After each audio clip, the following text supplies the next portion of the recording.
a epístola histórica de Paulo. Gálatas, capítulo 1, versículo de número 11. Coloca aí. Então, já estamos lá na gravação, deixa eu explicar aos irmãos o que já ouvimos aqui em off. No momento que Paulo está pregando, ele está pregando Epístola de Paulo ao Rio de Janeiro, ano 2021, fevereiro. Então vamos começar a entender, sabedoria de Cristo ativada. A Epístola aos Gálatas significa que ela tem um destinatário. Senão, não estaria isso aqui. Seria uma epístola universal. Eu estava preparando esse argumento e eu me lembrei da carta que Pero Vaz Caminha escreveu. Escreveu a minha, você? Não podemos aplicar ela nas nossas reuniões. Desta carta entendemos o quê? O acontecimento naquela época. Então a epístola de Paulo, ela está em 3 tempos. Ela estava nos dias de Paulo, no passado, no presente e num futuro próximo ao dele. Quando Paulo escreve a epístola aos Gálatas, ele não está pensando na pandemia aqui no Brasil. Estava? Não. Paulo está escrevendo dentro do contexto dele.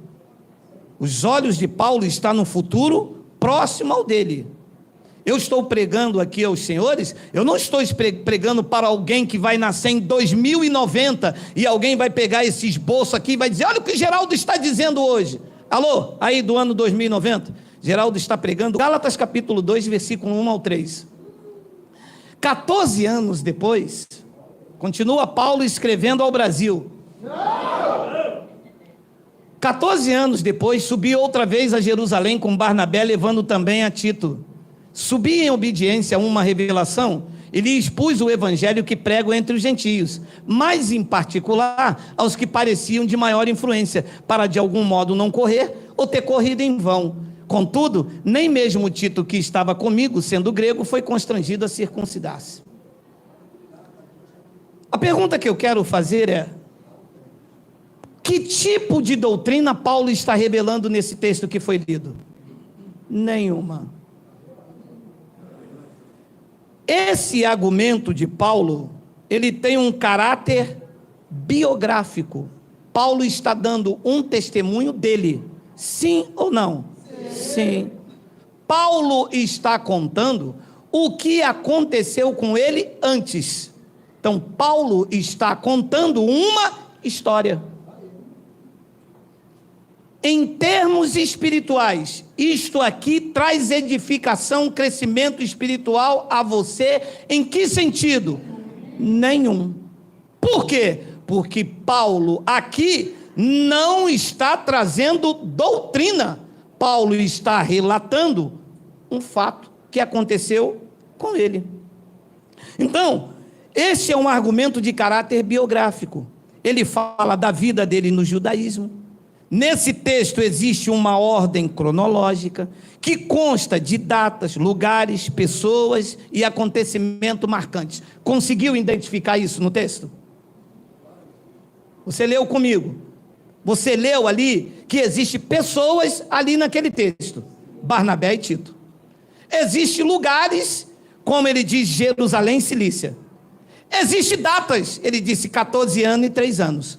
Todo este argumento não é doutrinário, este é um argumento autobiográfico. A primeira pergunta que eu vou fazer aos senhores mediante esse texto: isto aqui que está lido, está acontecendo hoje? Não. A segunda pergunta é: os sujeitos nos textos estão vivos?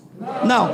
As datas aqui relatadas coincidem com a nossa data? Não. Então, a este fato histórico, a mente iluminada chama de preterismo.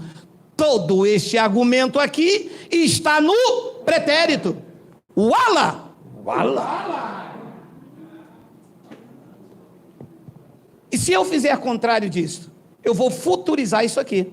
É verdade. Ora, mas se eu futurizar esse texto, eu cometo um grave erro com a linguística. Primeiro, eu trago os sujeitos aqui que estão mortos, trago eles para o dia de hoje. E vou futurizando a todo esse acontecimento aqui como se ele fosse acontecer hoje. E ali tem datas. Os sujeitos ali já estão mortos há mais de não sei quantos anos. Então, quando eu leio Gálatas capítulo 1, Gálatas capítulo 2, eu estou lendo uma história. Parabéns para você.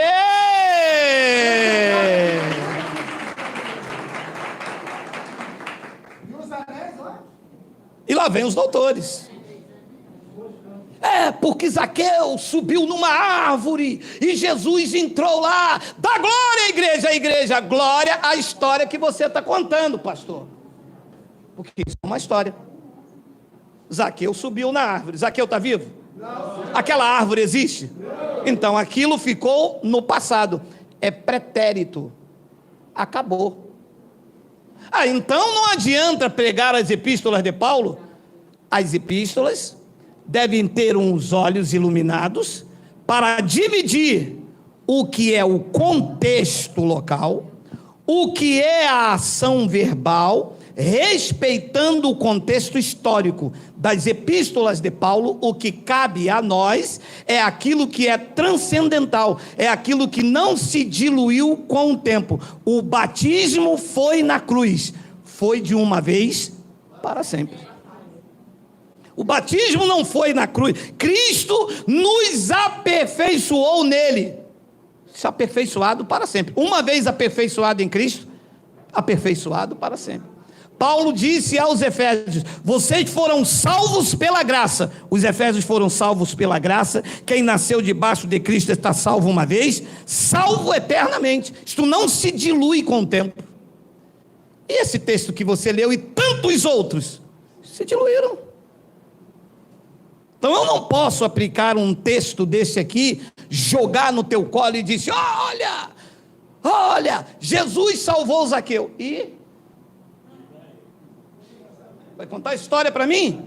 Eu vou sair da minha casa para ouvir história? Então eu vou deixar a minha família, os meus filhos, encarar chuva, sol, para chegar aqui e ver o Senhor contar uma história. É porque Davi derrubou o Golias.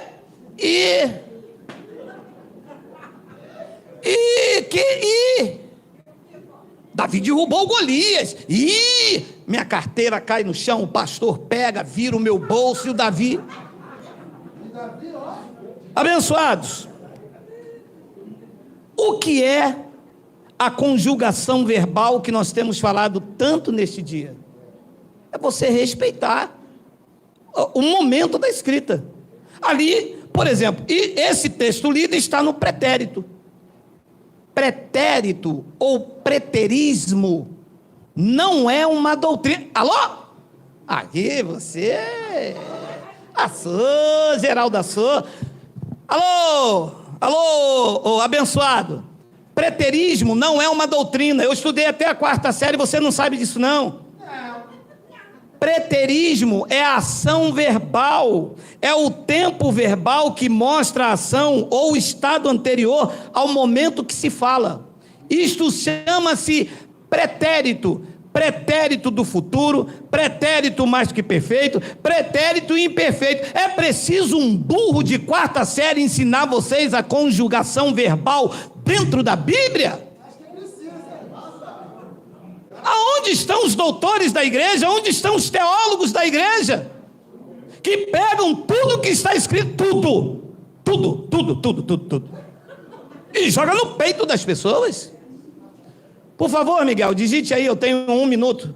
Apocalipse capítulo 11, versículo 1, por favor. Desceu fresco. Foi-me dado, João na ilha de Patmos, alô, respeitem o tempo. João escrevendo, isso aqui quer dizer um livro da revelação, Apocalipse. Agora o engraçado é que tem Apocalipse de Pedro, Apocalipse de Moisés, Apocalipse de Paulo, e Roma só deixou esse no concílio. Porque esse é o que dá mais medo, é o que prende mais os crentes. Só que quem tem olhos iluminados sabe que este livro também está no pretérito. Presta atenção. João na ilha de Patmos não está escrevendo ao Apocalipse. Apocalipse foi o nome que eles deram, que quer dizer revelação. João na ilha de Patmos está escrevendo às igrejas do Brasil. Quê? Da onde? Quem que revelou isso não foi carne nem sangue. João está escrevendo este livro às 7 igrejas da Ásia. Quem aqui faz parte das 7 igrejas da Ásia, diga amém! Não! Que susto! É isso mesmo. Quer me matar do coração? É não, né? Então vamos lá, o que João escreveu às 7 igrejas da Ásia. Foi-me dado um caniço semelhante a uma vara, e também me foi dito, 2 pontos, dispõe-te, e mede o santuário de Deus e o seu altar e o que neles adoram. Segura. Ora, que santuário é esse que ele está medindo? Não era o santuário, o templo lá em Jerusalém? Ora, se esta palavra é para os dias de hoje, cadê o santuário de pé se ele caiu em 70? Geraldo, é que vão construir outro. Construíram lá no Brás, mas da parte de Deus não tem. Isso é especulação para justificar que esta palavra é para os dias de hoje. Mas quando João escreveu isso, certamente o templo ainda estava de pé. Porque ele está medindo o santuário, e o santuário de Deus para o judeu do qual João era um, era onde? O templo em Jerusalém. Ora, posso eu pegar esta passagem e jogar no colo de vocês? Não, isto está no passado, é pretérito. Preterismo não é uma doutrina, é a ação verbal, é o tempo verbal, respeitando isso aí. Versículo de número 2. Tem um 2. Mas deixa de parte o átrio exterior do santuário. Você consegue identificar que o átrio exterior do santuário era ao lado de fora do templo lá em Jerusalém? Sim, se isto é para o dia de hoje, aonde fica o átrio exterior do santuário? Se o santuário agora sou eu. Ele diz que é lá no Brás. Não, eu sou eu. Sou eu. O santuário hoje sou eu, o santuário hoje é você. Aonde é o átrio exterior? Esta passagem era antes de 70. Então, mas deixa de parte o átrio exterior do santuário e não nessas. Por quê? Porque o átrio exterior foi dado aos gentios, ao Império Romano. O Império Romano, por 42 meses, 3 anos e 6 meses, calcarão os pés à cidade do Brasil. A Espanha. Habla espanhol, nosotros. Por 42 meses, calcarão Japão, sol nascente. Sayonara, arigato, vai.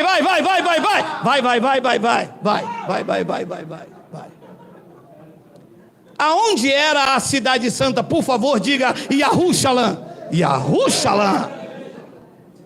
Tem nada a ver comigo nem com você. Graças a Deus por isso. E qual é a guerra contra Geraldo?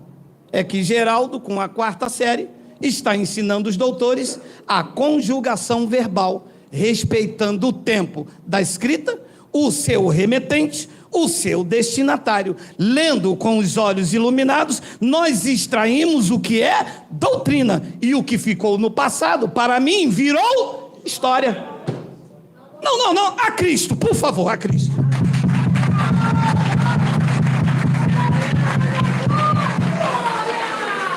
Deixa eu mandar um recado para os bonitos aí. Deixa eu ver se tem um. Tem um. Volta. Vocês não vão mais contar história para nós. Nós queremos ouvir evangelho. Nós queremos conhecer a nossa posição. Nós queremos conhecer a nossa herança. E queremos descobrir, através do evangelho, o que Cristo fez pela igreja. Não o que vocês fazem nos ocultando a verdadeira mensagem do evangelho. É verdade. Aqui a esse povo e aí pela internet, vocês não contam mais história. Graças a Deus. porque Moisés abriu o mar vermelho, Deus vai abrir a tua também. A minha não abre, a minha está fechada, meu amado. A minha vida, Deus não vai abrir, não. Chega de vocês sacudir a minha vida. Eu vou terminar aqui. Vocês sabem que eu frequentava um local, eles davam uma carteira, uma ficha de membro, para você preencher. Olha a astúcia do cão. Aí nessa ficha aqui, você botava o seu nome, você concorda ser um dizimista fiel? Aí a pessoa colocava sim. Você trabalha em quê? É proprietário? É empregado? Sua média salarial? O cara queria saber quanto você ganhava, se você era até dono, para não ter como correr. E o envelope de dízimo vinha o nome e a quantidade que você tinha que dar. Alguém aqui já passou por isso? Diga sim.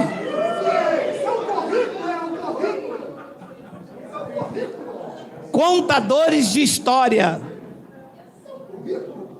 A Bíblia Sagrada tem leitura circunstancial e tem leitura transcendental. A leitura transcendental é a doutrina que não se diluiu com o tempo, é o que interessa à Igreja de Cristo.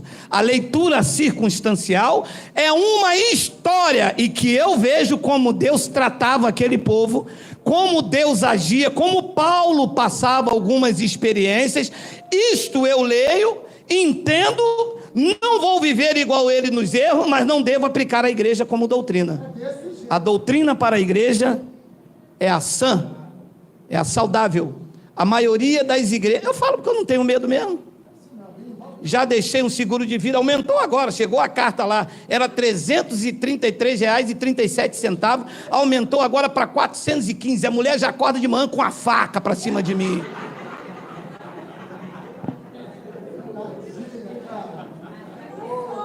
Eu não tenho medo. A maioria dos lugares que você entra a ouvir, em vez de você ouvir doutrina, você ouve tradição judaica. A igreja foi judaizada. Todos os costumes dos judeus estão dentro das igrejas evangélicas. Todos.